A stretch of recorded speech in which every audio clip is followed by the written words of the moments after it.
Welcome to the Home Studio Hangout podcast, where we explore what it's like building, running, and working out of a home studio with your hosts, Joshua Matotek, Andrew Simmons, and many guests in different areas of the music industry.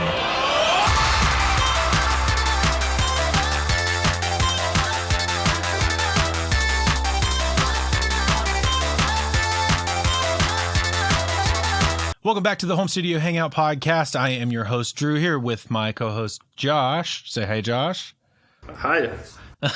And we have my friend, Matthew Parker, here with us today. Dude, how you doing? Good to see you. What's up? Happy to be here. How's it going? I haven't seen you in like a month because you've been gone. Yep, I've been on trips. Yeah. So Matt actually lives in Greenville near me.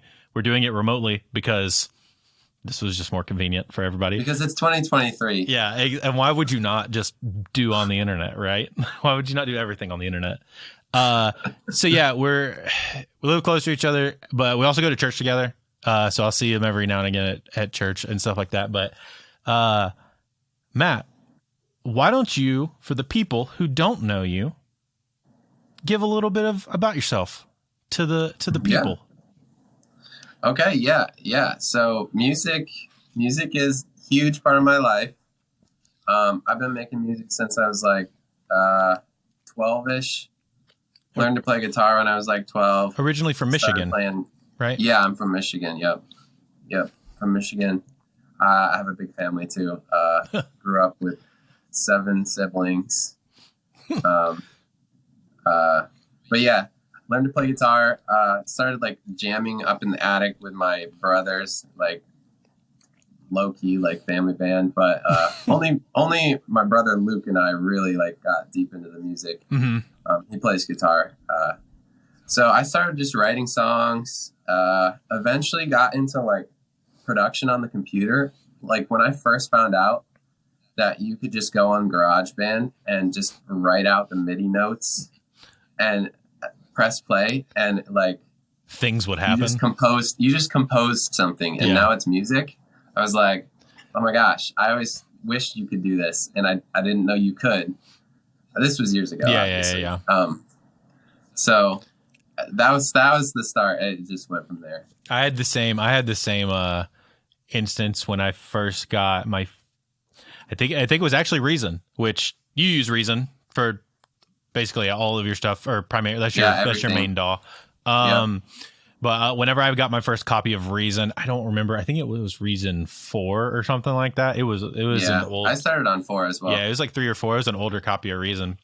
But yeah, same thing. It was like you could just pluck in like little MIDI notes and like twig some knobs and like make cool sounds, and like that was the thing for me. That was like, oh, I can hold this note and like turn this knob and it becomes this totally different sound. And like, you know, that process for me was very like the addictive thing that was like, oh, what am I going to make today?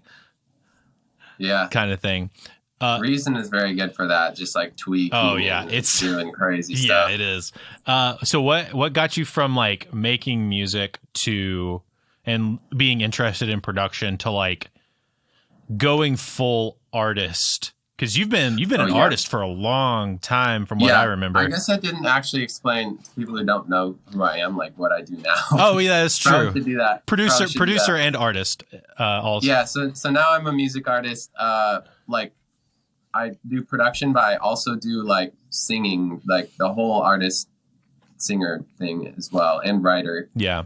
And you do it mainly for yourself. Like you don't produce, so you're not like me or Josh who mainly produces for other people or songwrites for other people. Right. I do like 20% of my work is like for clients. Yeah. If that even. And most of the time I'm just doing my artist thing. And most of your client work is more collaborative work rather than like normal client work, really. Well, I don't really count that as client work. I guess because you're still a part of it on the name. Yeah. Yep. So So I kind of got to where I made a bunch of songs and got a bit of a following on like SoundCloud like years ago. I like to say that SoundCloud used to be the wild, wild west of music. It very much was. And then the real world got to them and was like, "Hey, copyrights." Sorry, I'm holding a clothespin. Oh, no, that's fine. Because I am. Because yeah, I'm playing. We with get it. We get it. Yeah, I do that all the time. Yeah. So, Josh and me are both highly ADHD people that just have to have fidgety things. Yeah. But yeah, yes. Big companies were like, SoundCloud, listen, copyrights are a thing. Yeah. And now you can't have any fun. So, I don't know. I mean, obviously my music, I own the copyrights, so that was fine. But I don't know, just SoundCloud became kind of boring compared to what it used to be. Yeah. There used to be like more of a community on there. There was a big remix community on there from what I remember back in the day. And that's where a lot of that kind of killed that whole community. Yeah. So long story short, I kind of built a little bit of following on there. And then eventually I started kind of focusing my attention a lot more on Spotify and just trying to grow my numbers there. And I've had some success there. So that's kind of where I'm at now. I just release music as often as I can, pretty much. And you were... have a lot of fun with it. You were... I can't ever remember this because I know you do single label deals, but were you ever long-term signed? Yeah. I couldn't remember. It was Dream, right? Yeah. So I was on Dream for, I had like a contract that was like 3 albums roughly. Okay. And that ended up being like 6 years roughly. Okay. Dang. I felt like that was really good for me. I can never tell. I can never compare what it would have been like if I had been independent that whole time because I just wasn't. So I can't really compare that, but I really do think that it helped me a lot, helped me grow my fan base a lot.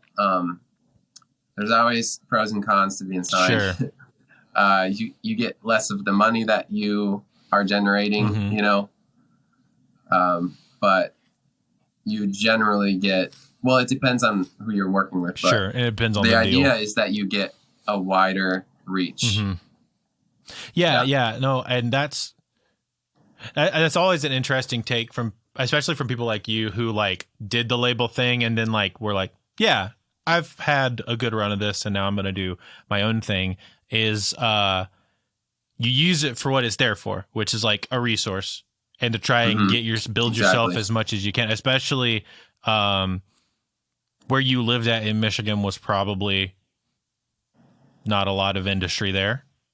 Yeah, that is probably true. Similar to like living in Greenville, honestly. Yeah. So maybe even worse of a case. So it's like take what you can get and then, you know, do the best you can with it. So since then, I know you've done a couple like single deals since then with like Fixed and Dream and a couple other things, which is pretty cool. But generally within the last how many ever years since you left Dream as your primary label, you've been an independent artist. Yes. Which is cool. That's really sick. Yeah. Since it's like mid 2020. Mid 2020 is when you left? Yeah. It's when I released my first independent song since years ago. Nice. Were you and you were and I forgot to ask how you got down here to Greenville from Michigan. Yeah, so kind of weird reasons that I'm living here. So my brother went to school here at Bob Jones. And then I guess he dropped out, but we were in Michigan and we were just like, we want to move somewhere. And he was like, well, we could go to Greenville where I've been before. Yeah. And it's like, so we moved here with our friend Tommy. So the 3 of us lived in this house that I'm at right now. We rented it and we were just living here. So I had actually lived in Nashville for like 1 year, but it was too expensive for me to like really stay there for that long. So yeah, I'm in Greenville and it's because my brother went to college here and we wanted to move somewhere. Yeah. And then, you know, I met my wife. Yeah, I was going to say, then you got locked down. I found reasons to stay. Exactly. Yes. No, that's cool. That's really cool. Yeah. Josh has had a very kind of a similar instance of like moving a lot randomly. Just kind of because it just happens. It just happens. Florida. Yeah, so my girlfriend is a graphic designer, and so like Pittsburgh isn't like really like the kindest place to be if you're a creative. So like she was really struggling to like find a solid job, and just like couldn't really like break out of it, even though at the time she was working for the Mario Lemieux Foundation, which is like kind of like a big deal in Pittsburgh. And so she ended up getting accepted for this, I forget what they call it. It's some kind of a program with minor league baseball at their headquarters. which is in Florida or near St. Paul, right? Or St. Pete. St. Pete. Yeah. And so, just like on a whim, like we had like 2 months notice, and we were like, well, we're poor, so we can't really go there to go like find a place. So we just like, first apartment that seemed decent, like we just like signed the lease, and like we put everything that we owned in our cars and like drove down. And then a month later, COVID-19 happened. So, and because of COVID, the MLB, like the MLB and MILB were like basically arguing for a very, very long time. They're like, we want more money. Major League was like, no, you don't deserve it. They're like, but I think we do. And so then once COVID happened, that very quickly just pushed them to be like, yeah, no, we don't need you anymore. So they just dissolved the office. Yeah. So we moved back to Pittsburgh in 2020. In 2020, yeah. It was like kind of mid-pandemic. It wasn't peak, but it was like it was coming weird, down. Because like I didn't know what to do. Like I wasn't, because of the pandemic, like I wasn't doing a lot of music in Florida. And then coming back, it's like I didn't have enough going on. So like I just went back to this one dealership that I worked at a couple years ago. And it was just weird. Yeah, it was just weird super time. weird. And then we were like, you know what? I'm going to work here for a little bit, save up money. We're going to move to Nashville. Then we didn't move to Nashville. And then you moved to Atlanta instead. And then a year later, we moved to Atlanta. And then next year, we're probably going to move to Nashville. It's a whole time for Josh. So, yeah, it's been fun, to say the least. But it's also one of those things where it's like I'm kind of glad that I've got to live in other places, you know? Mm-hmm.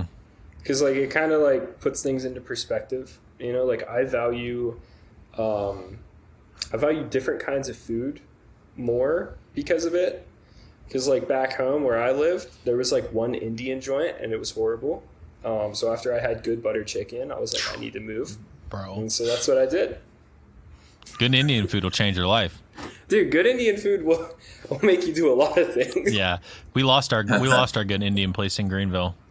No, dude, there's like 3 or 4 really good places, like all within 10 minutes of me here. Yeah, there was a really good place downtown called Hondi, and it's not there anymore. It's a French restaurant now, which could be cool. I haven't been there yet, but it's not my Indian restaurant. I've never been to like an actual French restaurant. Me either. That's why I'm like super intrigued. That sounds sick. Yeah, it's super cool. It's Matt, if you park at Richardson. And it's literally like right across next to Trio on the corner there. If it's where Hondi was, I'm pretty sure I know where that was. Yeah, that big white. It's just on Main Street, right? Yeah, it's literally on Main Street. Back on music stuff. So I got. This is very cool. I don't get to do this often. I got to show Josh new music that he was a big fan of. Heck yeah! And it was the new Young Pop Renegades album.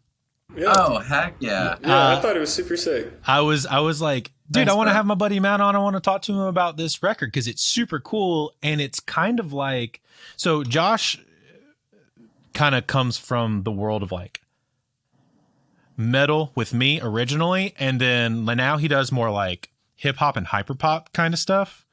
Right. And like a big thing in that world is like collaborative mixtapes, and this feels like a big collaborative, like almost collaborative mixtape from that rappers would do, where everybody would buy studio time together and they would just, go down, here's the beats, we're going to hit bars, everybody's going to take verses and stuff. And it feels like a version of that, but for pop music and producers and stuff. And, it's very, very different and very cool.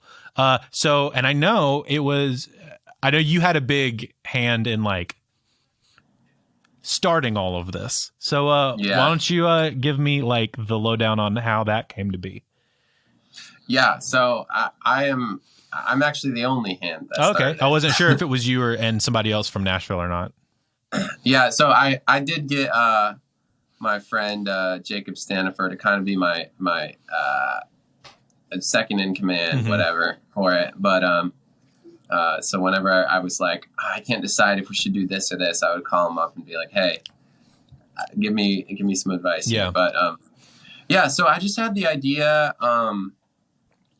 I didn't really have the idea off of like what you mentioned, like rap albums, because I'm not that familiar with the underground hip hop scene, collaborative rap albums. I haven't really heard of that actually, but that sounds sick. In the mixtape world, it's more normal in like underground hip hop, so it wouldn't be something that you would see like released. Yeah, like it was like a huge thing. Like whenever I was like really getting into hip hop, and then as like my taste started going more and like more I do know mainstream, I don't see it as often. Yeah, but like every once, like I think like ASAP Mob just put out a song not too long ago for like the first time in a minute. Dude, there's a whole Split album that I think was it Dirk and Gunna?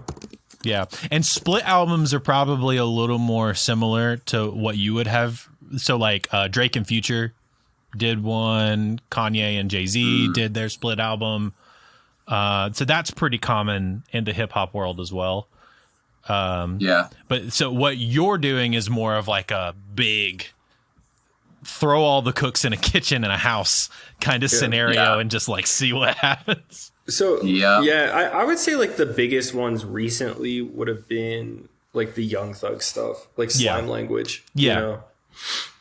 which is the closest. Slime Language 2 is so good. Yeah. But yes, so you were saying you mainly, was it just like, hey, I have all these friends that do similar kind of music, or like at least like friends that make, kind of pop adjacent music. I want to get them all together and see what happens.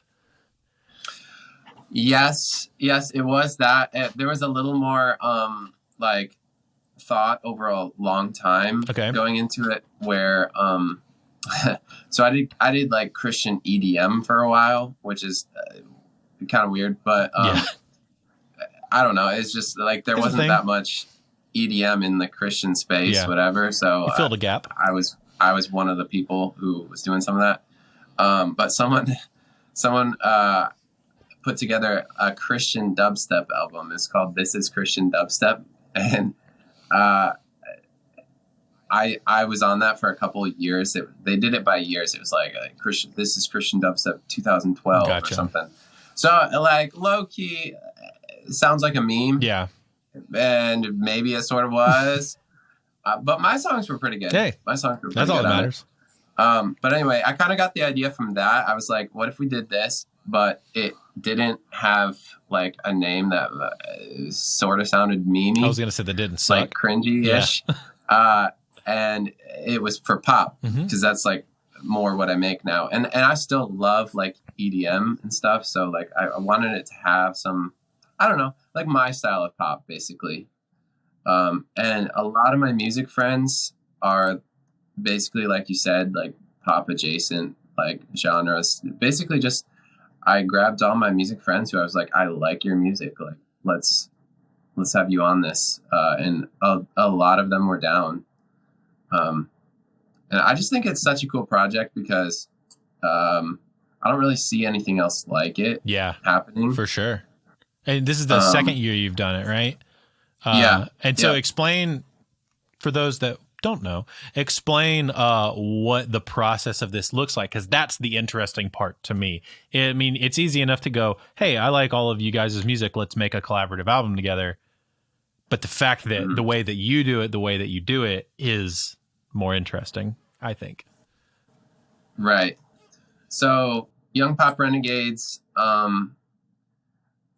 Originally, I almost just thought people could make songs and just send them in and we would put it together. But it turned out to be something that I think is even better, is like we're really making songs for the album.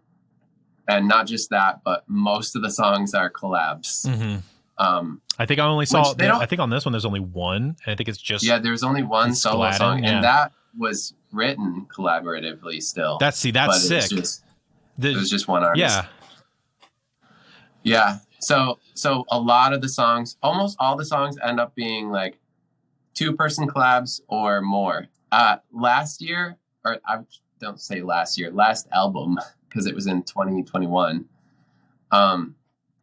Most of the songs were just 2 artists on every song.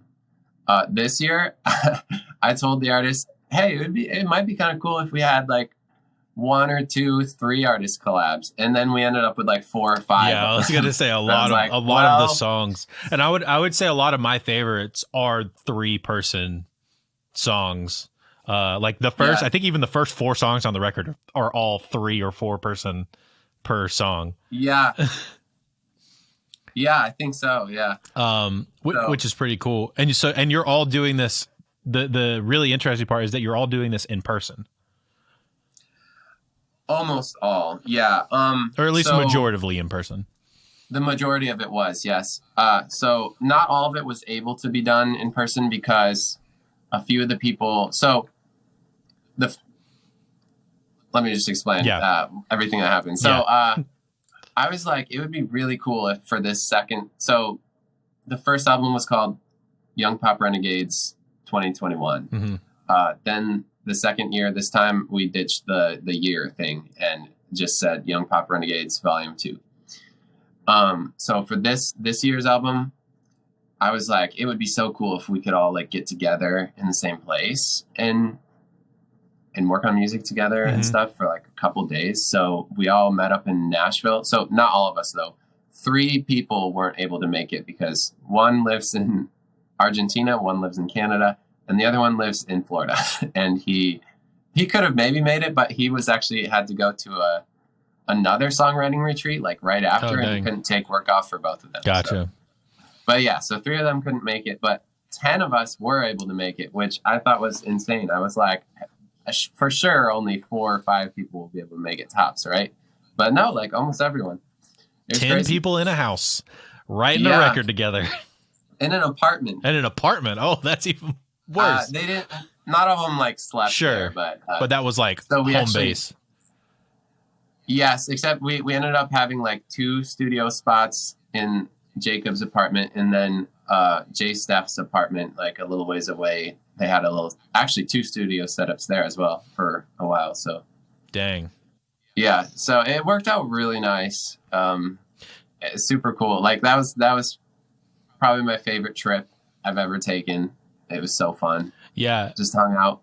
We actually have a vlog documentary of it, like vlogumentary of it on my YouTube channel too. So sick. I'll link that in the show notes so that people that are watching it and they can like check it out. Yeah, I saw some clips from it because I think was it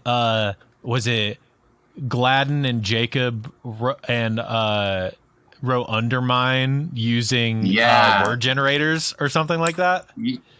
Yeah, just for the song title. Yeah. They just got like a random word generator and it said Undermine, and they were like, okay, 10 minutes, let's write a chorus. So they got the whole chorus in 10 minutes. Yeah, so I saw that little clip that they posted, and and I saw somebody else post that you had the whole vlogumentary out, so I need to go watch it. But yeah, I'll link that below. That's really, really cool. That was also one of Josh's that one and Chaotic Neutral, I think, were Josh's favorites, which Chaotic Neutral was one of yours. Yeah, that the old sort of hyper pop kind of thing. Yeah, that's Josh's like thing. He's really into that right now. Yeah, hyper pop's fun. That song was really fun to make because I don't know, whenever Sam Bowman and I get together working on something, we can both make a lot of different types of stuff. And whenever we work together, we both end up being like, what's the weirdest thing we could make? Because like we always make, like regular music, you know, whatever. creative but regular in some way. What if we'd made alternative to that, like weird, crazy stuff? So that's what happened. Yeah, I love stuff like that. I work with this one artist where at first, like, he hit me up. He was like, I want to do something like Glaive. And I was like, okay, yeah, sure, we could do that. And then, like, the more that we started working together, it very much turned into, like, but, like, what if we did, like, alt-rock stuff, too? And then, like, you know, it's just so much fun, you know, being able to sit down and just be like, does it sound cool? And it's like, yeah, all right, cool, then let's finish it, you know? Yeah. Yeah. It was you, Sam Bowman, and I don't know how to say. It's See Me. See Me? Okay. Yeah. About to say, it could have been. It's so hard to It could have figure been out how to pronounce his name. Yeah. Chai Mai. It could have been Nice. See Me. It could have been whatever. I think I when I was just trying to figure it out, I was like, is it Kaimi? Oh, yeah. That's true. No, but it's See Me. And is so you, Sam, are all three of you producers? Yes. Sam. Yes. Yeah. I'm about to say, I know Sam does like artist stuff. Sam and I are like maybe have been producing for longer than See Me. Okay. He's actually really young. He's like 17. Oh, dang. So yeah, I think he's more about the vocal side. Okay. But he does produce as well. So Yeah, that's really sick. That's really sick. I wasn't sure Yeah, who was all we singing on it. Yeah, it's me and Simi singing, and Sam did most of the production. Like way most of it. He was at the computer, and Simi and I were both like, "Hey, what if you did this and this?" You were the homie on the couch.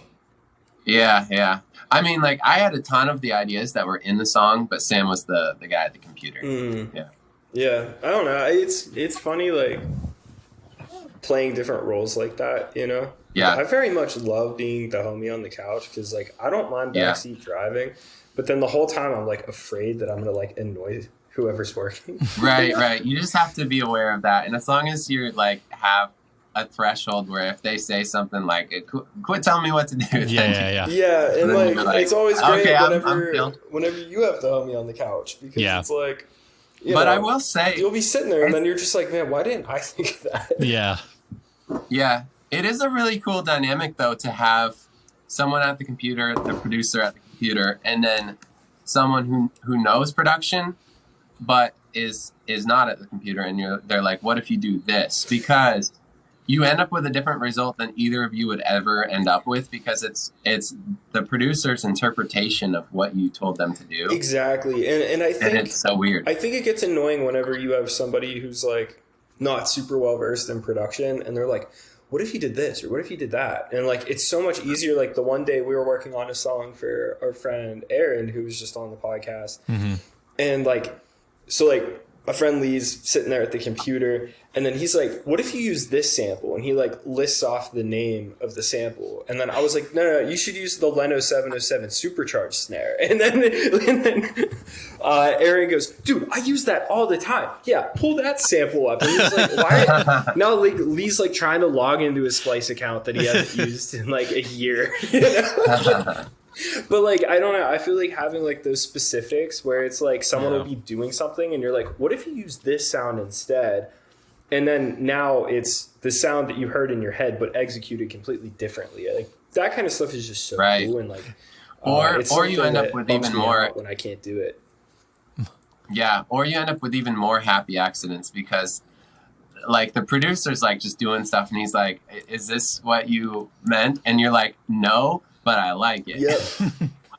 Yeah, exactly. Like happy accidents. Yeah. I feel like, and that this whole record, I feel like is a really good example of, I'm sure a lot of it was intentional, but I feel like it is just a minefield of potential happy accidents, like all over the place. Exactly. Yeah. And it's always fun to just get any two random people collaborating. Like some of the mixtures of people collaborating on the album is like, you two like did not know each other a week ago. Yeah. What's a good example of that one? Let's see. Like Michael didn't know a lot of the people there. Simi didn't know anyone. Like I didn't know Simi until I invited him to the album. Gotcha. I have known a lot of these guys for quite a while. Yeah. Though.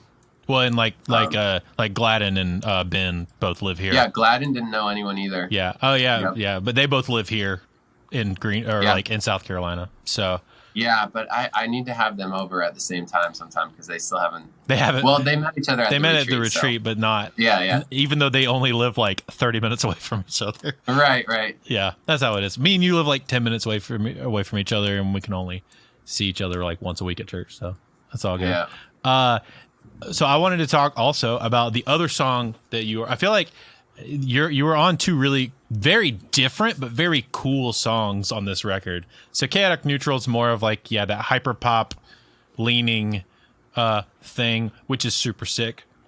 Very like a little more, I would say a little more aggressive than what you would normally make, which is pretty cool. A different style from you for sure. But then you have that song you and Ike did together, Sleepwalking, that was super like future bassy, which was really cool. Yeah, it's like low key like dreamy, like Illenium kind of thing or something. My light keeps turning off. No, it's one of those things that I really thought that song was a little more, that felt like a little more of a, like you said, you used to do like quote unquote Christian EDM or whatever. Yeah. And I feel like that may have been a little bit more of a return to that era of. Yeah. I mean, I have continued to do EDM. I just, for a while, I was like full on only EDM. And so now I have a range of like pop EDM, and I can be anywhere in that range pretty much. No, yeah, I thought it was super, but I thought it was super cool. I don't, most of what I hear from you, at least nowadays, is like more like it's a normal, it's a pop song. More pop. Yeah. It's a more pop song. And like having this big synth just sit and then wobble, like I thought was super sick. And like, yeah, dude. So I made the second drop in that song. So the first drop is all and it was really nice. It's like really nice, like it's very clean, beautiful, like Illenium kind of thing, and still like pretty big. And then he wanted me to do a drop as well, because I can do a song where I'm only vocals, like I'm totally comfortable with that. But I also love producing. Did he produce out the rest of that song outside of that second drop? Or did you mostly kind of collaboratively work on that as well? It was, so this song was a lot more disconnected in terms of the collaboration than most of the other songs. I kind of had to like work on other songs at the retreat, and then this one I was like, let's just like work on a little bit of the co-writing. And then I felt like this was a good song to have be more of a back burner thing if other things needed to take more of my time during the actual like retreat when we were in person. Yeah. So most of this song was done kind of separately. Gotcha. So he made like the intro all the way up to the first drop, and then we just kind of like, he made like second verse, but then I added a bunch of stuff to like the second verse production, and I did the outro, and then I did like the second drop. So it was kind of like half and half on the production, except I'd say he did a little more than half of the actual song playing time. That makes sense. What so you wrote, I mean, it kind of seems like everybody had a hand in, whether they're on the artist lists or not. It kind of seemed like everybody had a hand in like the songwriting. In the songwriting for every song, or at least more than what they're named for. Yeah, to an extent. Not everyone like hopped around and helped write everyone's song, but like Michael was a huge part in writing Gladden's solo song. Okay. Like Michael helped him. He did the production. So Michael, Gladden, and Jay Steph wrote that song for Gladden to sing. And Michael produced all of it. And then we all obviously wrote there's a mega collab on that album, like the 13 artist called track. Thanks, right? Yeah. Which is insane. Yeah, that's 10 of us. 10 of us wrote that. 10 of you wrote that. That's the most the most names I've seen on a song listing, I think, ever. Yep. You even told me that you had trouble, like they didn't like that, having that many names on the song or whatever.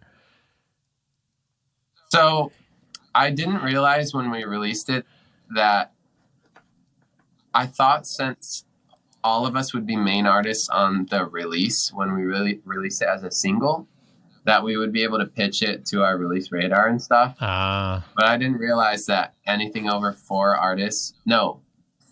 anything over 3 artists, 4 artists or more is various artists, and it's no longer like connected to your release radar. Yes, like it doesn't show up as your. Wait, I'm pretty sure it only shows up in your appears on section on Spotify. Oh, that's sucks. Weird. Well, it sucks, but super weird.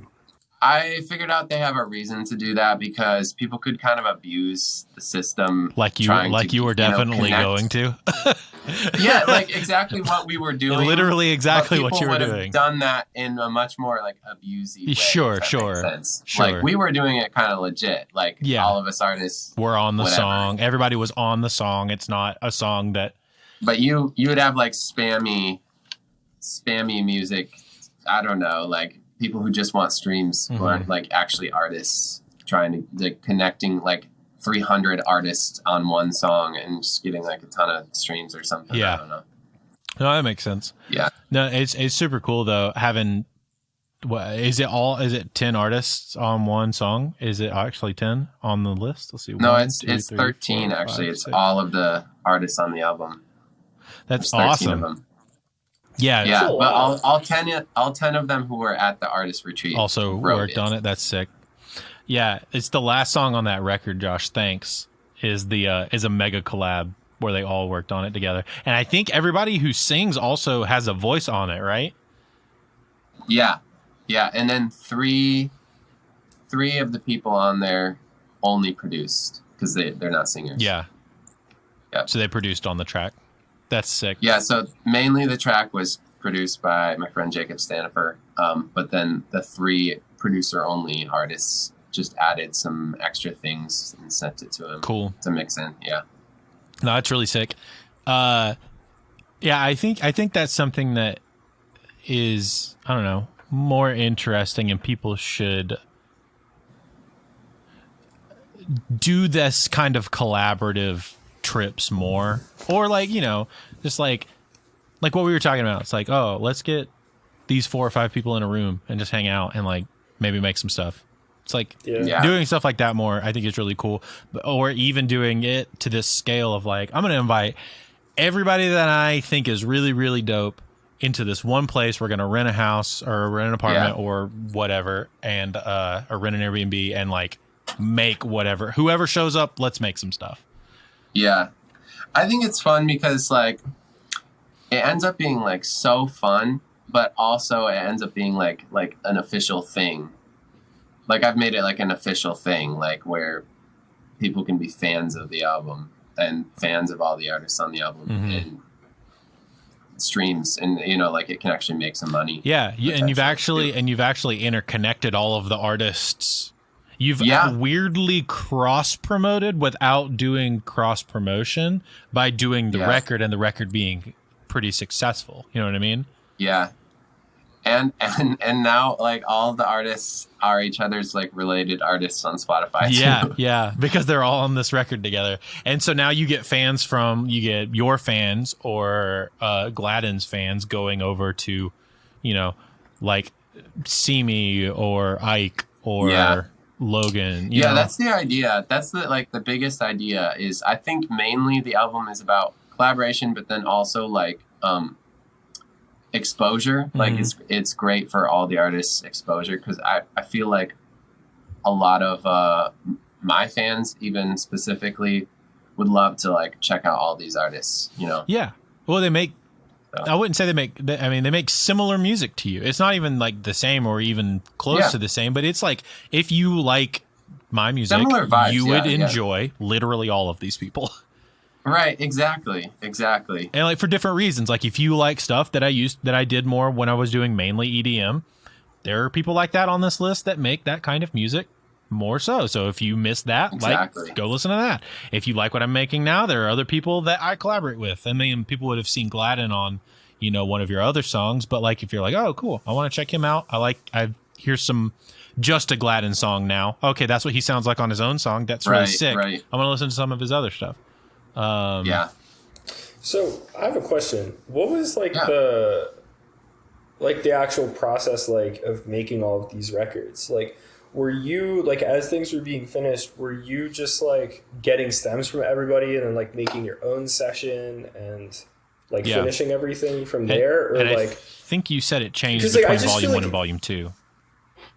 It's like a lot, you know, like that's a lot of tracks. That's a lot of different computers. That's a lot of different people, you know? Right. So no, this is much more like, kind of like hands off. Like I didn't even like have one person master the whole album. Mm-hmm. I just had everyone like master their own track, and then I just made sure nothing sounded like way off or different, which I don't think I actually had to correct anything about that with the mastering this time either. But so I didn't do anything that brought all the tracks together in the music side of things. I just had everyone like finish their tracks and send them to me pretty much. Yep. That's cool. A lot of it was everybody that was the main producer on each track mixed and mastered their own track. Yeah, except I do know that at least one of the group's people on, I think the song Nostalgia, they had one of their friends who was good at master it for them. Okay. But yeah, it was all kind of a bit separate. And I was just kind of quality control. It's pretty interesting because it doesn't actually sound that far off. I mean, like it's pretty cohesive for everyone. Yeah. To have 13 different people working on the same thing and different people mixing and different people mastering and it all coming together like that, it still feels pretty cohesive. Mm-hmm. I will say, Jacob Stanifer and Sam Bowman both are like have known me for a long time and are kind of like in a similar, like very similar like realm of like EDM and pop. Mm-hmm. And so I think their sensibilities about mixing would be pretty similar to mine. And Sam was on 3 tracks and I think he mixed all of them. And Jacob was on 2 tracks and he mixed all of them, I think. And then you were on the 2. Did you mix the 2 that you were on? I mixed Sleepwalking. You mixed Sleepwalking? Okay. That's the only one. Yeah, because Sam would have mixed Chaotic Neutral. Yeah, he did, yeah. Okay. Yeah, so that's like over half the record right there. Yeah, so I actually wanted to, as much as I could, kind of be like hands off, like even though I'm like the leader of it, like just let these guys do what they're like good at and just correct things that need to be corrected. And I ended up probably not really having to fix anything pretty much. Is that the case for both years, or was the first year different than the second year? So the only thing that was different about the first year is that I put together the mega collab. So I was kind of doing, Josh, what you mentioned with like, I was gathering all the vocals onto the one session, and gathering the things the producers sent, the 3 producers who don't sing sent over. So that's a big project. This year, Jacob volunteered to do it, and I was like, yes, please. You do that, please. Thank you, yes. Because I was like, I trust him to do a great job. So, and he did. So yeah, his stuff sounds really good. That was great. Maybe next year I might see if Sam wants to do it. Yeah, just kind of pass it between you guys. Yeah, I feel like he might enjoy doing that. So, but yeah, it was nice to be able to, like, all these guys are really talented. I can be like, step back and like, you guys do your thing, and I'll just give my opinion on something if I feel like it like really could be better. Yeah. It's kind of crazy because I mean I'm just kind of doing like a glance over these guys like Spotify numbers, and like none of them are doing crazy numbers. Right. Like, Yeah. I mean, Yeah, you're at almost 200K, so you're doing a lot. Right. But like Gladden's at 16, Sam's at 57, Yeah, and Ben's at 61. Gladden and Simi were both at like less than 2,000. Yeah, Simi's also at 16. Xander's at 80. It helps them a lot. Yeah. So yeah, everybody's like in that like mid, like in between 50 and 100. A lot of them are in that in between 50 and 100 camp, which is like, you know, you obviously do this really, really well, but it's like more people should know about you. I love that it's like, you know, kind of is almost a showcase thing for everybody as well. Exactly. It really is. Yeah. And my criteria for like picking someone to be on the album is not like if they're super popular. Sure, obviously. It's really just if they're good. Yeah, because I mean, Gladden was under 5 and 6 it months is ago. important to me too that they're not just like I don't know, that I think they're gonna continue to make music for a while. Yeah. Like if someone, I know some people make music for a little bit and just quit, and I don't know, I'd rather invest in someone who's going to stick around. For sure. Well, it is an investment for you too, because it's an investment of time and resources and putting your name on the line alongside all of these people. Yeah. So you also got to make sure like that they're chill and they're not going to go off the deep end, and they like kind of have a vibe with, you know, you vibe with them. Yeah. And they vibe with the group as well, because everybody's kind of along the same lines. Also putting their, the best way to say it is putting your brand on the line with these other people's also brands, right? And kind of showcasing it in that way. But it's big for you to do. Honestly, it's a big deal for you to do that for everyone. Yeah. Part of the point of this album too, like there's a lot of points to it apparently. Sure. But part of it is, I think it's such a cool chance to like shine a spotlight on people who I think are underrated. Mm-hmm. And just like give them a head start, I guess. Yeah. Well, I mean, it's really cool. I've seen, specifically because I follow Gladden because he's a localish to me dude. And like you and him were working on that song together. And so I've just seen his content output go way up. I've seen him start doing more and working harder and getting better numbers for all of this stuff. With like a little bit of a spike from that kind of thing. You know what I mean? Just a little bit of a lift, and it kind of just like everything, it kind of helps everything. It really does. And this is something we talked with, a couple people about this on how much as a guy that's an artist, how much do social media play a part in you as an artist? Decent amount, not amount. I feel like from me looking on the outside in, it doesn't play as large of a part as most people.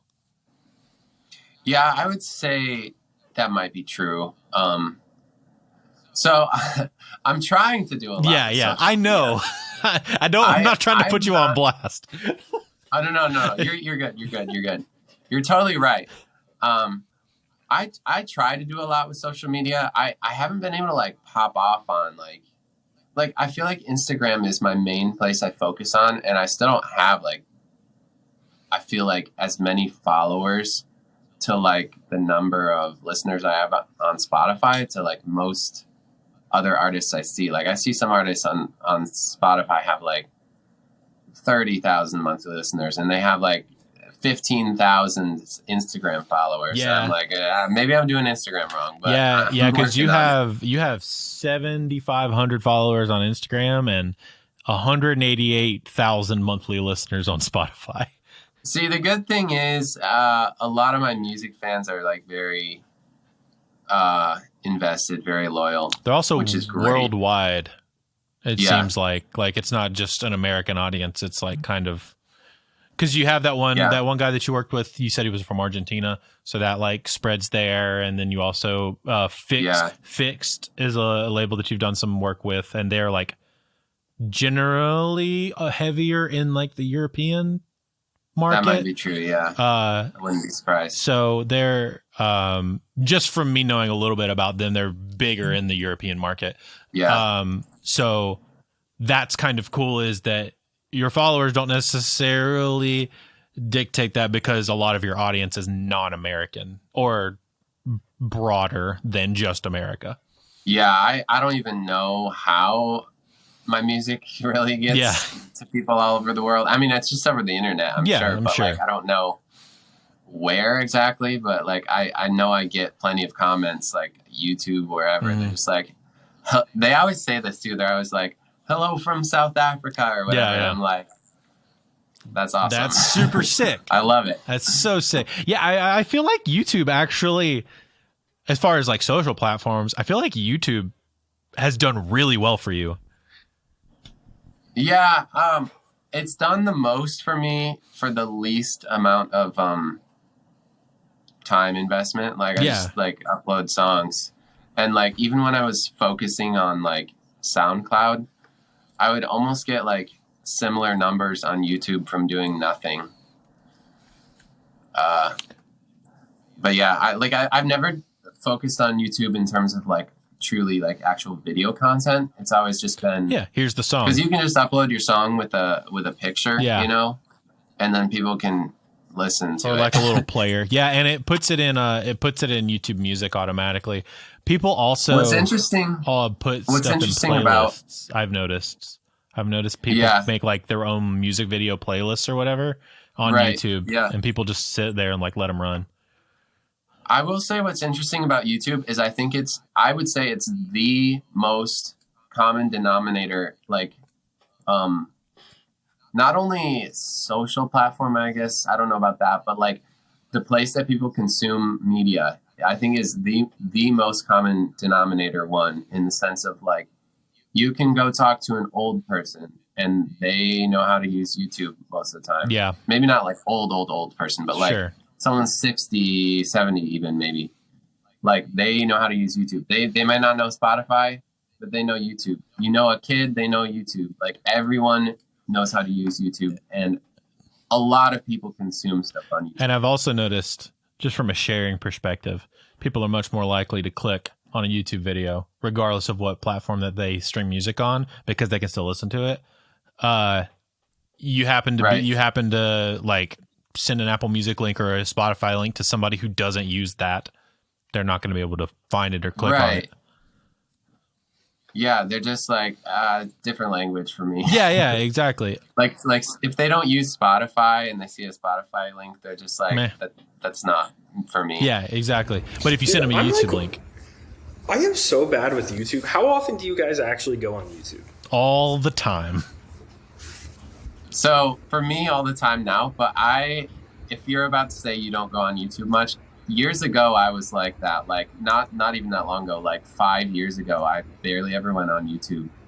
But now, like I don't know. I've just never been like a big YouTube dude. Like I guess I've just never found channels that I really, really like. It's always whenever I want to know something, then I'll go on YouTube. Like last night, I had this crazy thought of like, how did they build set neck guitars? And I watched this like 4-part series on how to build a set neck guitar from this one luthier, and he didn't even get to the part where he builds the body or attaches it, but I literally sat here for 2 hours and that's all I did, and it was fantastic. Nice. Our buddy Lee is super into Lee Rouse. He's super into YouTube channels, and like specifically this one car guy who's really weird and funny. He's great. I forget his name. I forget his name. It's Carl something, but he he just like reviews old cars. That's basically all he does. But he only shoots it with in weird cars, and he only shoots it with his iPhone, and it's like very, very dry, and he's so funny. Oh, it's Doug. It's our boy Doug DeMuro. Doug DeMuro, yeah. Yeah, he is the GOAT. Yeah, he's the GOAT. He's been getting a lot of love lately too on the internet. That's what really started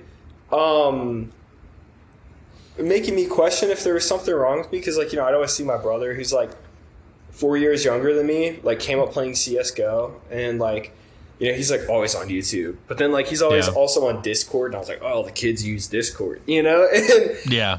But like when I started hanging out with Lee, it's like he'd be like getting ready for the morning and like pulling up videos to stream to his TV while he's like getting ready and stuff. And I'm like, this man is always learning. He's just always learning. Yeah.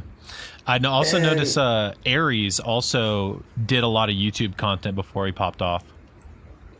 YouTube is a great way for artists to pop off. It's very interesting. And I feel like people are still finding new... I mean, I still find new people all the time on YouTube. The dude who I've been really into, Medium Build, I found out about him through YouTube.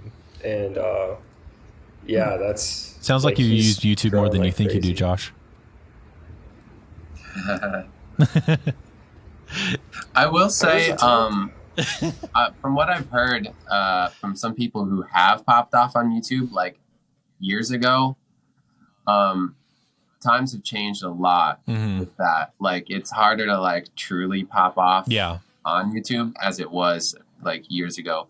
The person I'm thinking of is someone who was like did like acoustic covers. Yeah. And you could really pop off with those on YouTube. Like 6 or 7, 8 years ago. I don't know. Tyler Ward, like who popped off on YouTube doing a bunch of covers. He runs that Writer House page on TikTok or whatever, where it's like the Song House, I think it's actually what it's called, where they like have a bunch of people lined up and they just like, we wrote a song about this, and then somebody sings a thing.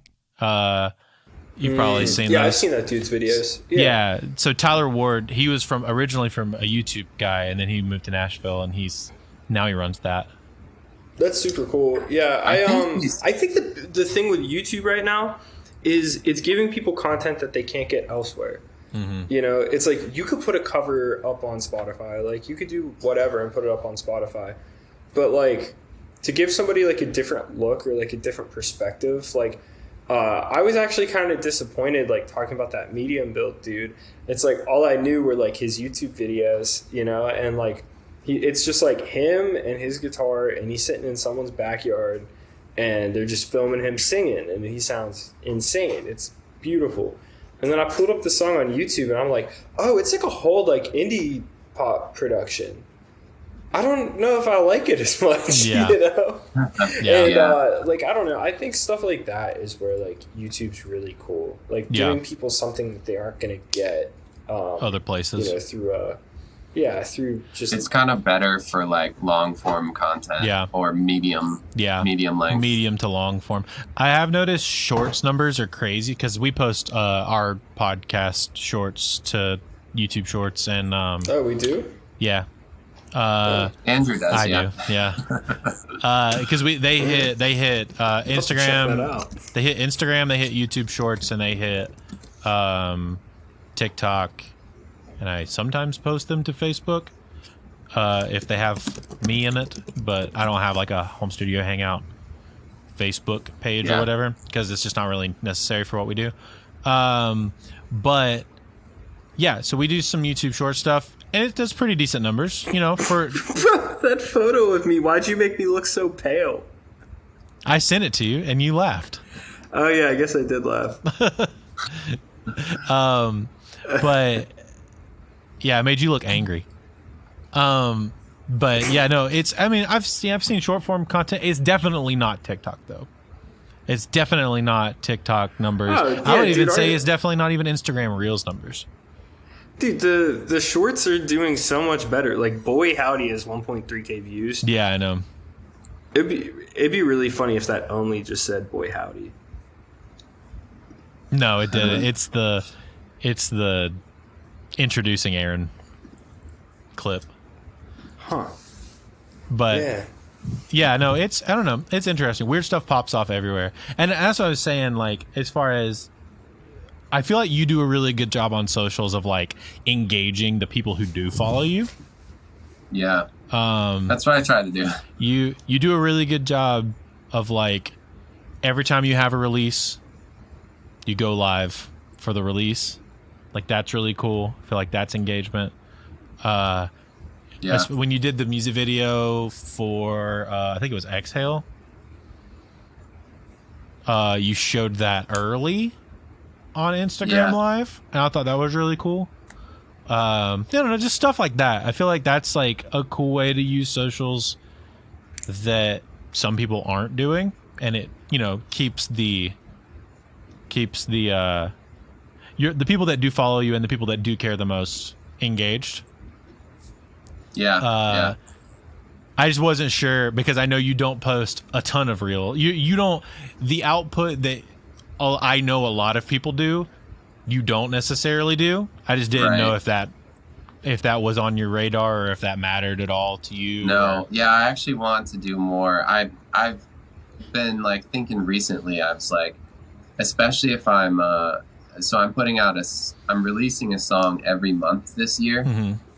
And especially if I'm doing that, I feel like it's a waste of time for me to just be putting out a song and then like immediately starting on the next song if I'm not spending some time like trying to get the song to do something good after I've released it. Because ideally you would release... It shouldn't just sit there. Yeah, ideally you would release the first song and then have short form content that runs while you're working on the other song, like pre-shot or whatever, while you're working on the next song, and then, work on that short form content, and then that would drive the first song, and then the second song picks up kind of where the first song dropped off. You'll have a little bit of a dip there, but ideally it would be like this step ladder effect.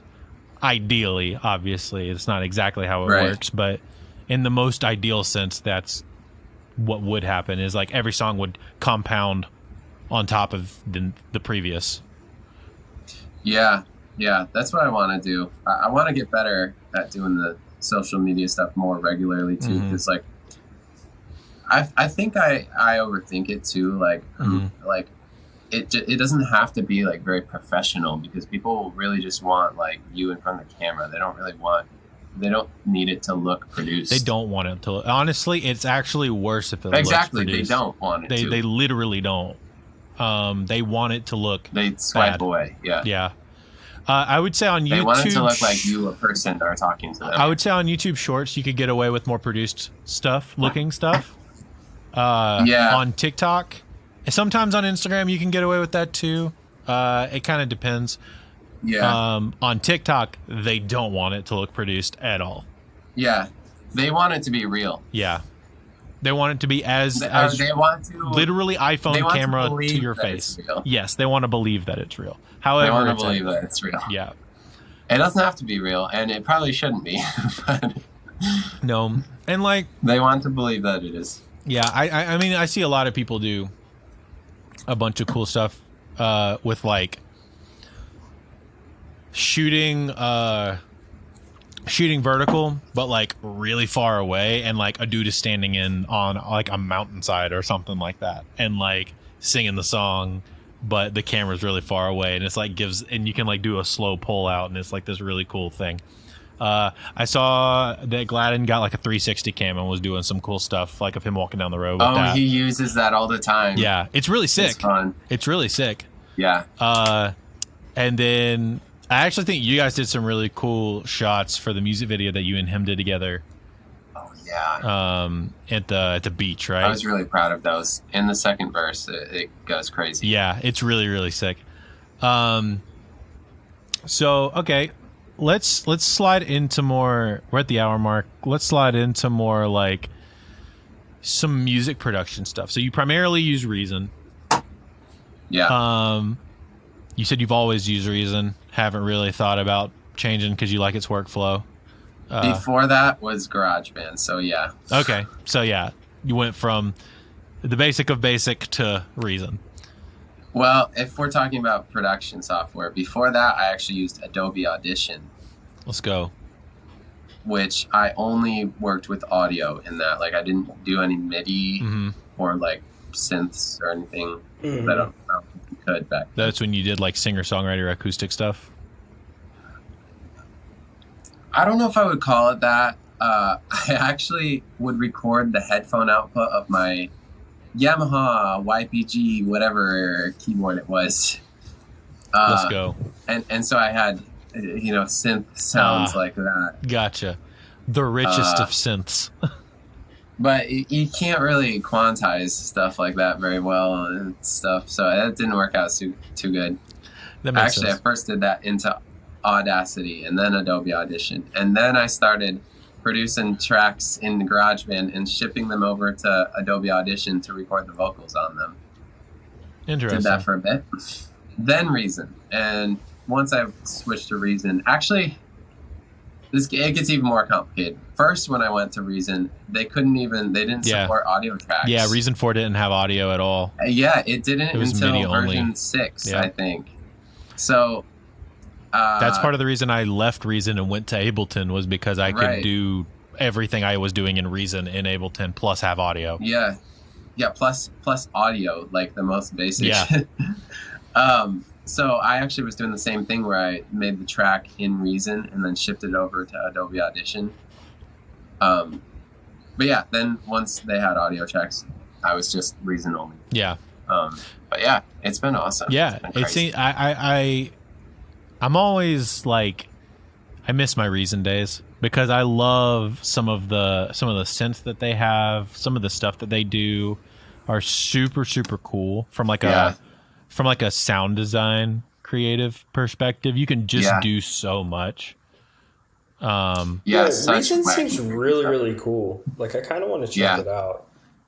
It is super cool. It's better now than it ever has been too. It's like so fully featured now. Like their vocal pitch editor is great. So good. Their time stretching algorithms are very good.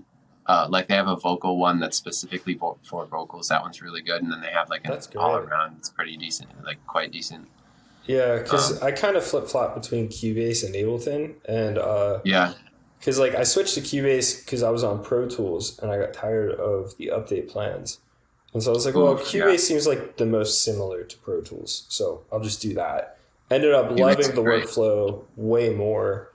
And then I randomly got Ableton just to like kind of try it out. And I was using it a lot. I would use it and then I wouldn't, and then I would use it and then I wouldn't. And then I finally, like one day I was like, I'm just going to learn.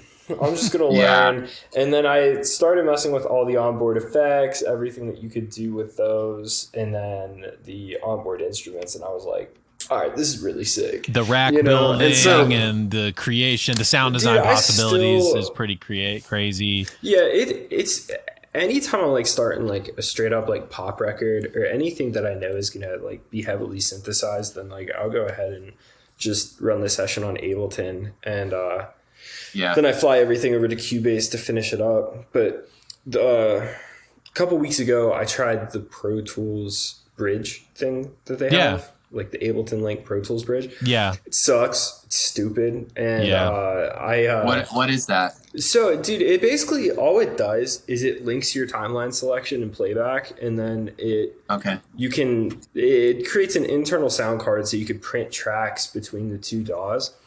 So it essentially puts Ableton inside of Pro Tools.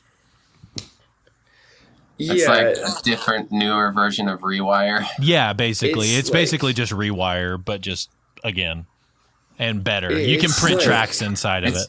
It's Rewire. Yeah, exactly. Yeah, it's Rewire. And it was like by the time, like, I was trying to figure out the best way to use it. So I was like, all right, let's try to do it where, like, I print the vocals in, and then I'll, like, do my thing. And I guess I kind of messed up. I should have just tracked the vocals in Pro Tools and then flew them over to Ableton. But by the time I got everything configured, I was like, this all sucks. And then I was using Melodyne on the vocals and I was like, this is horrible. And then I just closed the session and undid everything in Ableton. And then I ended up using Antares graph mode to tune the vocals because it sounds way better. And it was just like one of those things where it's like I could have printed stems in 5 minutes and then flew them into Cubase. But oh man, Reason's pretty cool. I like that. This is the one thing I wish that other people, specifically Avid, would do, which is their proprietary stuff is so good. Reason is. And I love that they... Is that the stock stuff? The rack. Yeah, okay. I love that they offer Reason Rack as a third-party plugin that you can just drop in to another DAW. You can just say, hey, I want all the Reason stuff. I'm going to pay for that and just put it in Ableton because that's what I use. That's awesome. I love that. That's super cool. I wish people like Pro Tools or even like Cubase is somehow figured out to basically make their tuner a plugin. If they made it like like an era plugin, that'd be insane. But like I wish Pro Tools has like the lo-fi plugin that's really, really good. There's a couple like stock Pro Tools things that are like have a sound. You have to understand that really would require them to care make VSTs, and the minute that they start making VSTs, everyone's going to be like, so why using VSTs? Oh yeah, I know. Because you just make AAX stuff right now. It's just stupid. Whenever I got Pro Tools again, I had to reinstall so many things because for like 3 years I just only VST and AAX at all to save space. What does Reason uses AU or VSTs, right? VST type? It has VSTs now, but no AU. Okay. Yeah, so VST support is sort of a recent thing. It's just like 2-3 years ago they added that, and that was huge. Yeah. That was huge. Because I couldn't use like Serum and any of those things before that. And like OTT, couldn't use that. Yeah, bro. There's a lot of VSTs I use like so much now. Serum, OTT is probably the biggest one. I use that a whole lot. Yeah, I love OTT. Yeah, Reason is really underrated, though. I think so too. The way I look people at consider it to be really weird, but it's like really. It's no awesome. More weird than Ableton. Ableton's also weird. The only weird thing about Reason is just the rack stuff on the back. That gets a little bit confusing. Yeah. But outside it's of that, also actually super simple. It's not. Though. Yeah, it's really not that complicated. It's like completely straightforward. It could get like complex, I guess, but it's very straightforward. Yeah, it's not. It doesn't have to be that. So, Josh, have you seen what I'm talking about? Yeah. Where you like hit tab and it turns to the back of the. I could flip the camera. Flip the camera. You basically can just like patch whatever however you want. It's like a modular synth. They're like a patch bay, right? Yeah, it's basically just like looking at the back of a patch bay. Yeah. And you could just put stuff in wherever you need to. It lets you route things in cool ways, and it's very similar in Ableton to just like weird routing stuff. It's just a visual matrix. Yes, that's all it is. Yeah, it is. Which for some people is gonna be easier anyway, because they're it would be easier people. For me. Yeah, because like a lot of the times, like it took me a long time to understand anything about synthesis, and by the time I did, like even now, like there's times where I'm like, wait, what do I send that to? What do I send that to? I can't remember. You know, and or what did I send that to? What is sending to where? Yeah, like it's just kind of silly. It's part of the reason why I like Ableton so much, because all the instruments are so simple. Yeah. But it's like, oh, I could get it close, and then I could do my typical like stack a bunch of effects or chop it up, print it, chop it up, do whatever. 4 OTTs back to back. Yeah, and so like I don't know. It's just one of those things. I feel like Reason would be a lot easier for me. I feel like me learning Reason up front is a big reason why I am very big into like sound design, and I enjoy making synths. I feel like Josh would love Reason. I feel like Greg Warner would die on Reason. So he's the guy that made the guitar thing that I was showing you, the making synth sound like guitars thing. He's a big sound design nerd. We've had him on the podcast before. It's actually been a minute, and I wasn't even on that interview. It was when I had Micah a couple years ago. Josh did the interview, but he's a big I wasn't even there. But he's a remixer. So he remixes he remixes country songs for clubs. A lot of future-based stuff, a lot of you and him would like very much vibe on the same wavelength. He's very cool. He's very cool. But he uses Ableton, and he's a very big like synth nerd. And he and I speak a lot of the same language. Literally the only reason I know any of that stuff is because I started in Reason and I didn't have a guitar, and so I had to make stuff sound like a guitar, and so I had to figure out how to do that.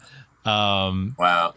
Because you couldn't track a guitar, and like I had to make like a bass sound like a real bass in, you know, so like I had to figure all that kind of stuff out in Reason.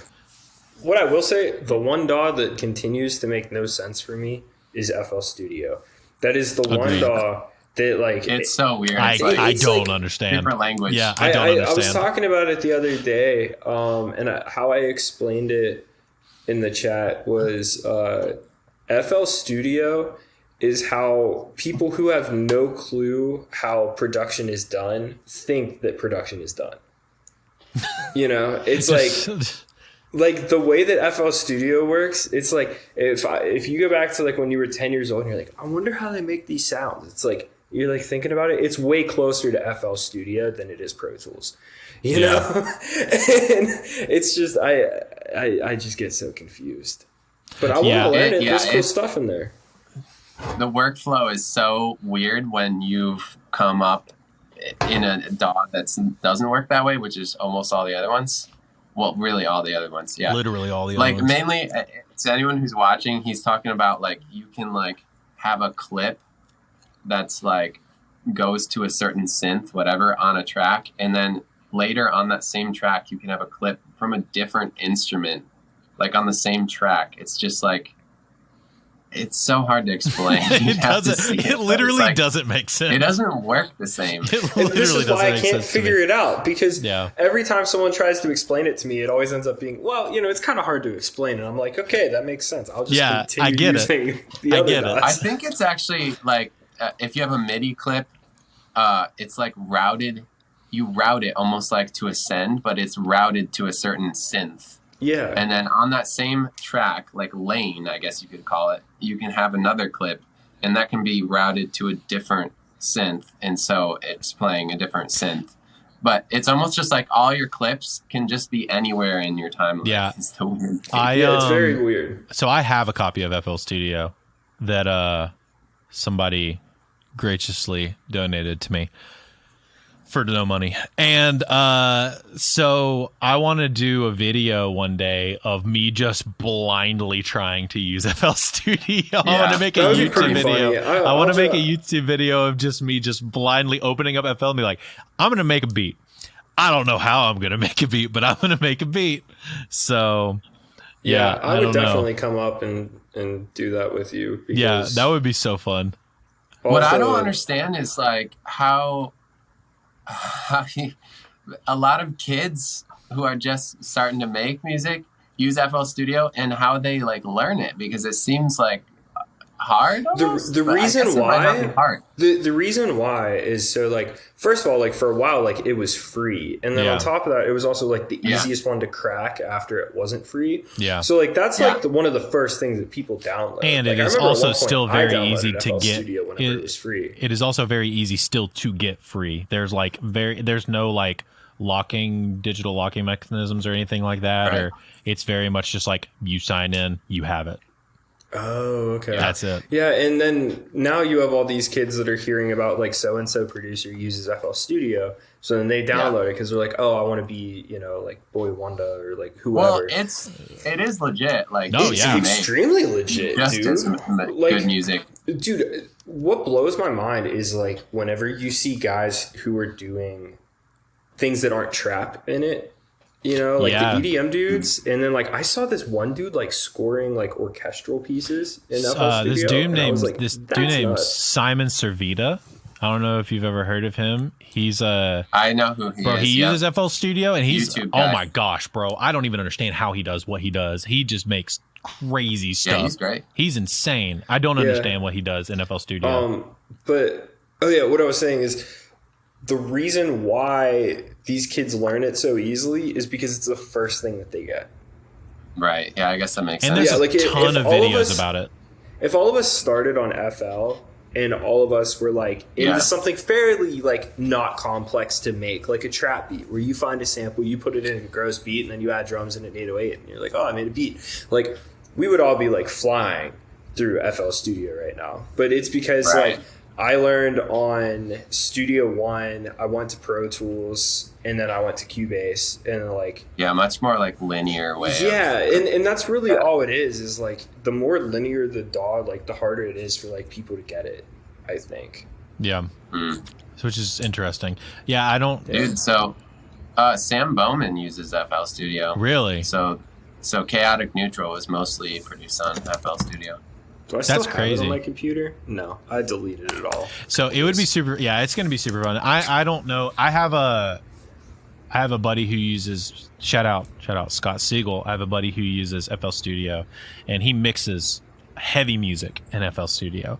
Nice. He mixed. That's funny. Josh will know this reference. He mixed the new "Woe Is Me" single that just released, fully produced and mixed in FL Studio. Bro, imagine just like mixing audio in FL All the harm stuff, all crazy. my band stuff was done in FL Studio, mix wise, only mixing. Yeah, and it sounds great. He does great work. I don't understand how any of it works, but and we'll get on to do like revisions and stuff. And yeah, he's just like, yeah, I can do this, and I'm just watching him like drag sends, and you like connect sends almost like, so this is what made me think of Reason. Actually, you kind of connect sends to channels like you do in the rack on the back of Reason. Yeah, you do. Which is okay. Which I was like, my brain can't comprehend what just happened. But yeah, he's like, oh yeah, I can send it to this one and not to this one. It's like you basically draw a line to whatever you want to send it to or whatever, and you can give it an amount. But yeah, I don't. Shout out to our FL Studio users, because I don't even understand. I don't get it. So I'm gonna try to get it one of these days, but yeah, I don't know. It's the same as with any DAW, like any real DAW, which I don't know if there are really many DAWs that aren't real DAWs, but as with any DAW, like there's no real ceiling. Like no, you can freaking fly as long as it doesn't limit you in any capacity. Yeah, like GarageBand, there is a limit to how much you can do. Yeah, at the same time though, there's not really a limit to how good of music you could make in GarageBand. Agreed. But there is a lot of limits with just things you can do. Yeah, and most of it's like that's how I feel about stuff. Ableton. So like whenever I'm working in Ableton, a lot of the times I feel severely restricted. Like really, the fact that I just can't copy a track without the events on it is like really, really annoying. The fact that like some of the MIDI like key commands and stuff, like they just don't work the way that I want them to, and like that like kind of annoys me. The fact I can't change key commands without it being case sensitive is like the most bonkers thing in the world.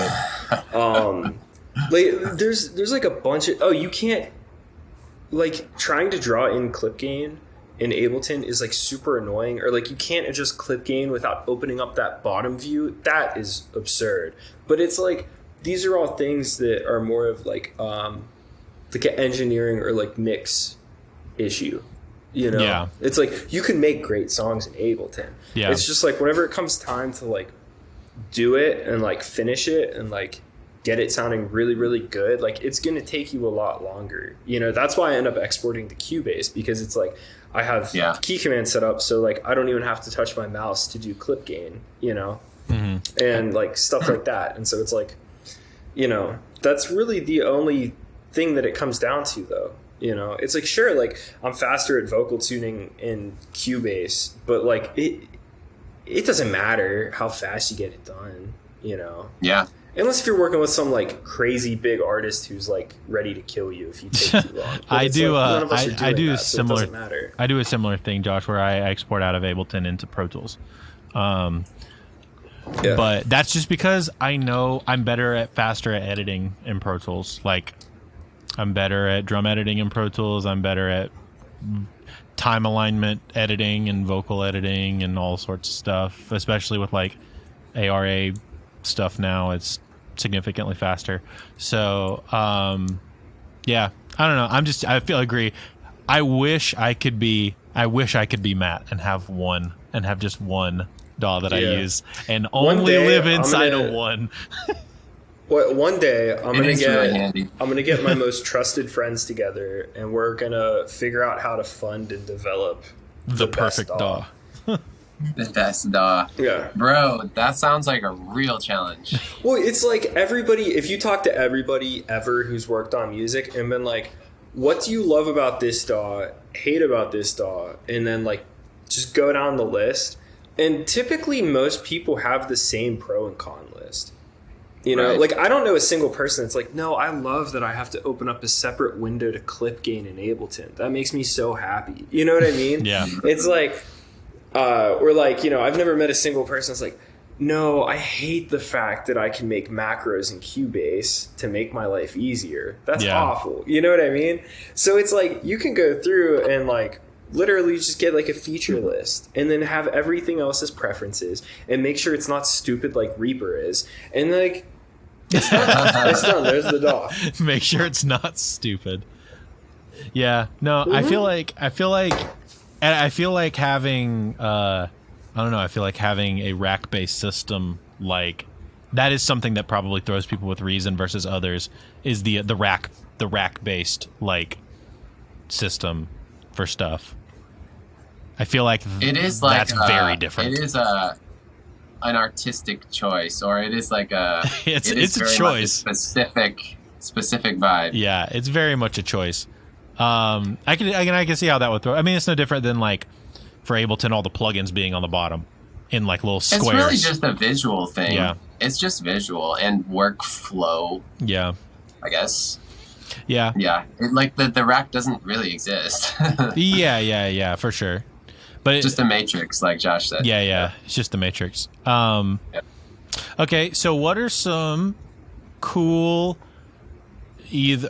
so what are, if you're using, you said you were using some new plugins and things like that, what are some fun things that you've been doing, like either with synths or with new plugins, or what's something that you've found like that's kind of been fun for you recently? I guess I'll go and say what we talked about real quick before we started the podcast is just recently I was just throwing a guitar amp simulator on like some synths. Nothing like the synths themselves. I don't even really know what they sounded like without the amp, because I think I started with the amp on. They're nothing crazy, but like once you throw in the amp with a good amount of distortion, like you can get some pretty cool sounds, and they do sound a lot like guitars. So just be careful of that. If that's what you want, good. If it's not, don't do that. I don't know. Yeah.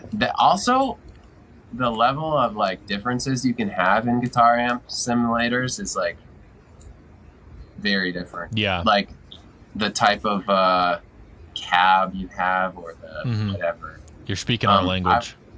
What I was actually talking about is I was just using FabFilter Saturn. One of Josh's This is like favorites. one of my new favorite plugins. It's not like I don't use it for amps usually, but they also just have an amp section in there. I usually use it for like saturation, because you can do multi-band or just single band or whatever. It's like super good. There's like tape saturation, tube saturation, some really good transparent stuff that you can use just for kind of like energy, but without like distortion. Or you can have like grit and breaking up. Yeah. No, that's really cool. No, we use I use one that's very similar to Saturn called Thermal. Is that for saturation or for like actual amps? It's for saturation. It's just a distortion. Okay, plugin. It's like multiband. Very, very kind of similar, but it's more of an effects unit than it really is just for saturation. Josh, you use Saturn a lot, didn't you?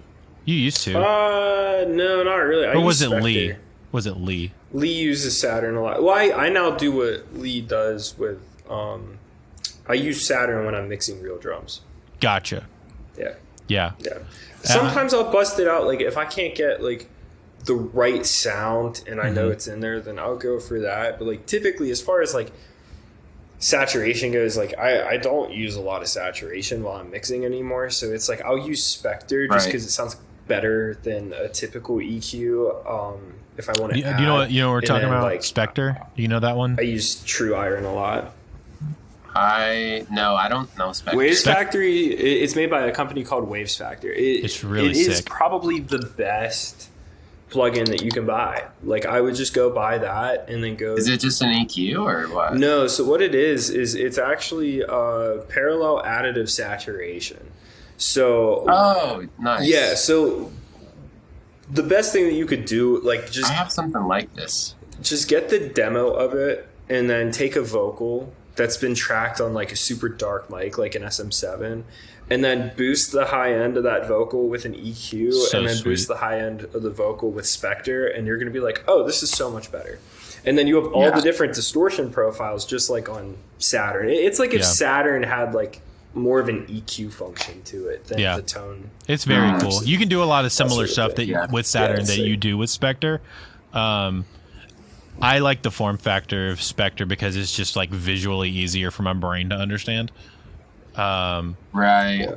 It's also really cool. Like what I do a lot, if I get a vocal that's been tracked on like very obviously like a Chinese capsule, then I'll cut a lot of the high end and then I add it back in with Spectre and it like smooths it out real nice. Yeah, it adds a smoother high end because it's all just saturated high end. Right. So then you turn it to like the warm setting or the tube setting or whatever, and it like just kind of gives it that like a little more natural high end than you would on like a cheaper Chinese capsule. That one's really cool. It looks pretty cool. I like that one a lot. We use there's a drum technique that Aaron Pace shared on here that we use for that a lot of people use for snares. I think Lee started using it in mixing, where you like boost the fundamental in Spectre using saturation, and then you boost half that frequency and double that frequency slightly, not the same amount but slightly, and it creates, because it's saturation, it creates saturated resonance frequencies for that fundamental, so it sits a little better in mixes and like makes it more, gives it kind of like a presence. It's almost like a big presence knob for your snare. It feels like you're retuning the drums. It's very it does. It's crazy. It's like very, very sick. I love doing that. I used it on a couple mixes recently, and it's like it's made me be able to turn my snare more down in the mix to sit in a better spot and not compete with anything, but still feel very present. It still has a lot of weight. Yeah. I love doing it, and because it's one of those things where if you do that, then you're like, that's like what my ears are expecting whenever I use like analog gear, because like the idea is that you're trying to replicate those. It's very similar to just using a piece of analog gear, but you're able to control. And cool. What he was saying is that you could actually retune the fundamental of the drum by just shifting where you want that fundamental to actually be. Yeah. Which is interesting. So if you need it to shift down like a little bit because the key of your song, for whatever reason, like doesn't match the fundamental of the snare sample that you like, and you don't want to retune it necessarily, this, like the weight of it's right, but it's not, the tone of it's not right. You can kind of shift that down a little bit. It's pretty cool. Like in the plugin? Just use Spectre for that, yeah. Without like changing the actual pitch, yeah. Just like by where you boost the fundamental of the snare. Okay, yeah, I see. So like that tonal fundamental, you know, every snare has like that doom or whatever. Yeah, you can kind of like peak that and then shift it down slightly so it's peaking before. So you're actually like kind of making the fundamental, you're making a new fundamental louder than the old fundamental. And then because you're raising the lower the half and double harmonically, you're also giving it the harmonic saturation to more solidify that new fundamental. You see what I'm saying? So like it kind of retunes without retuning. It's basically just like saturation spectral resonator. If you've ever used that on Ableton. It's very, very cool. Very sick. It's a very heady, weird thing to think about, but it is in a mixing scenario. It can save a snare or like other things. It can save a production. Yeah, this looks nice. I have something similar to this. So do you just grab a slider and move it up pretty much, or not a slider, like a point? Thing? Yeah. It doesn't go down. It only goes up. And that's like moving that up is like moving up the saturation. Yes, and then there's also a mix knob on it too. So like whenever you get like really bad sources in and you want to fix something, like you can really reshape stuff with Spectre, and it sounds pretty good. Nice. And but then you could also do more, subtle stuff like what we were just talking about. Or more aggressive stuff with like sound design stuff. You could get kind of blend the world. The thing I love about saturation is that how much it like smooths stuff out. Like maybe more specifically, like soft clipping is like so nice with like drums and stuff. You can kind of just get rid of a tiny little peak and it sounds the same. But from the computer side of things, the compressors aren't like, oh my gosh, I'm freaking out. Because it doesn't hit them with such like force. I like to use saturation at a lot of like subtle saturation at the end of like my vocal chain a lot of the times, just because it's like an extra layer of compression basically. I'm super pumped. Like my mic, for some reason it works really well with like the UAD Neve pre, and so if I start clipping on there, like the saturation will just like kind of naturally compress it, but it's not super harsh. Which is super cool. And so like I've just been trying to find new ways to like push, how hard can I actually saturate this before it sounds distorted, Right. And it's crazy with really saturation. Cool. You can use it in ways that don't sound like gritty. Yeah. Much more subtle. It just makes stuff like nice and like even and sometimes crispy, whatever, like especially when you're working with like multi-band saturation and stuff, you really however you want it, especially since you can do like dry wet knob a lot of times. It kind of evens it out. Knob, whatever. Was there another plugin that you were thinking about? So we got on the sidetracked about the saturation conversation. Let's see. So I've been definitely on FabFilter Saturn 2. Recently. That's been a huge one. Not a lot of new ones that I've been playing with. I mean, I love OTT, but y'all already know about that. What's a staple for you? What do you feel like is like a go-to? I will say, with OTT, I think there's something I could add here that might have some value. Okay. I use OTT a lot.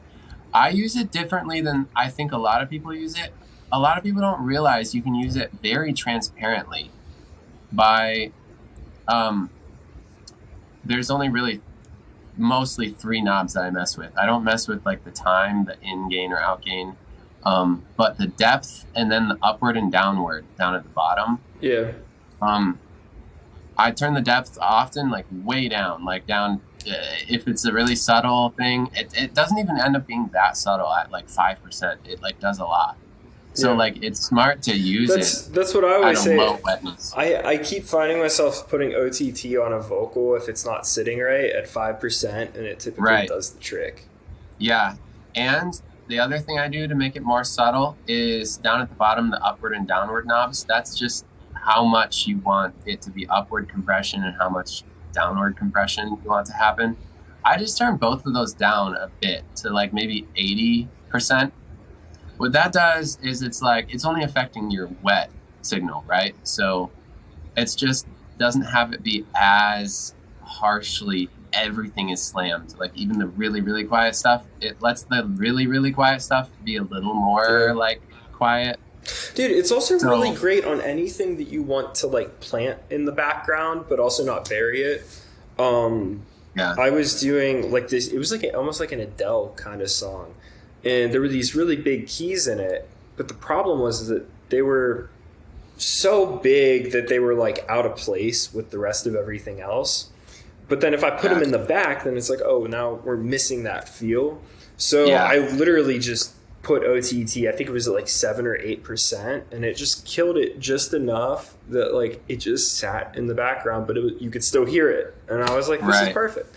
And so now, like, ever since I did that, I've been like, maybe I should try OTT more often, you know, because it's also kind of funny being like, oh, I'm a so-called professional using ATT. So what I've noticed with OTT is like what it really does wonders for, to me, is the high end. It makes your high end more like flattened upward. Basically, it kind of just brings up their crystal clear highs. The clarity. Like a little more like driven almost. Yeah. It's a great way to get... You don't notice what it... sorry, I was just going to say, whenever I use it, I feel like I'm like squeezing more detail out of things. So I definitely know what you mean. Yeah, it's like bringing your sparkle up. Yeah. Yeah, it's like mastering your treble upwards a little bit on every track. On everything. But I feel like it does a lot more for that than for the mids and lows. Like, it does stuff to those, but like, it's always your treble that technically is lower in amplitude than your mids and lows. So it ends up bringing that up a lot more. That's true. It's controlling it all too. So you're not getting those giant peaks of like high end blowing you out every now and again too. It kind of like levels it all out because it's comping it down. So it's pinning it a little bit. Yeah. So I do know there are some people the more like natural, I don't use auto-tune type of people or whatever who kind of slam up OTT and they're like, oh, dude, these young kids just throw OTT on stuff and they're stupid.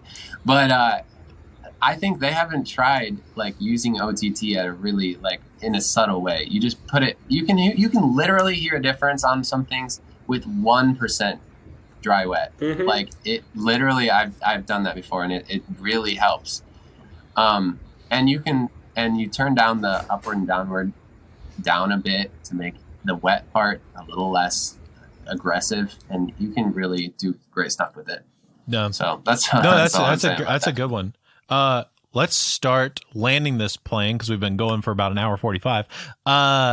So if you wanted to give a shout out, we're talking about bringing up artists or anything like that.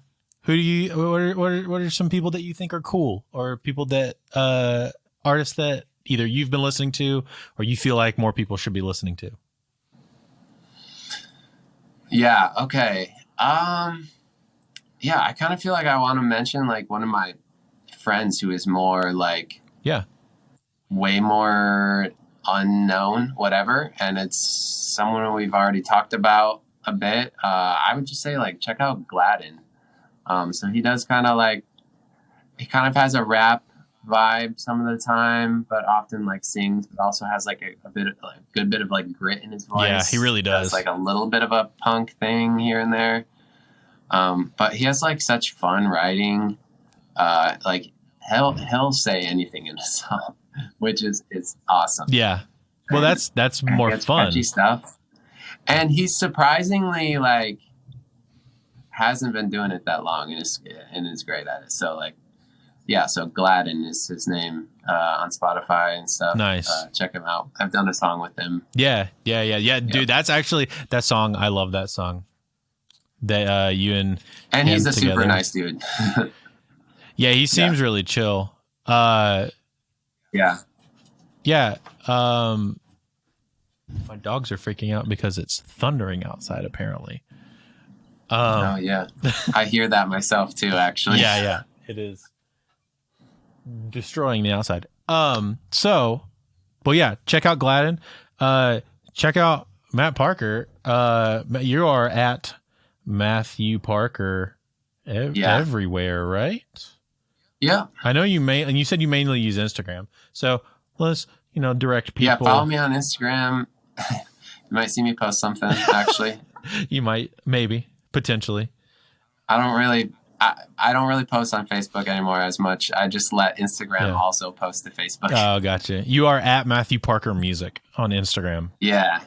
So yeah, and check him out. Oh, and I would also add check out the Young Pop Renegades Volume 2 album. Yeah, I was gonna say that recently. I was gonna say check out. You have to search for Young Pop Renegades, but if you just type in Young Pop Renegades, it's going to be the thing that shows up on your streaming service or on YouTube.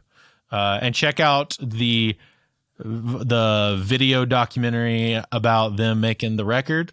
We also mentioned that, so I wanted to put another pin on that. But dude, thanks so much for hanging out with us, Matt. Yeah, thanks for having me, guys. It was great to meet you, Josh, as well. Likewise. Yeah, just listeners, thanks for listening. Thanks for hanging out with us, and we'll see you next time. See ya.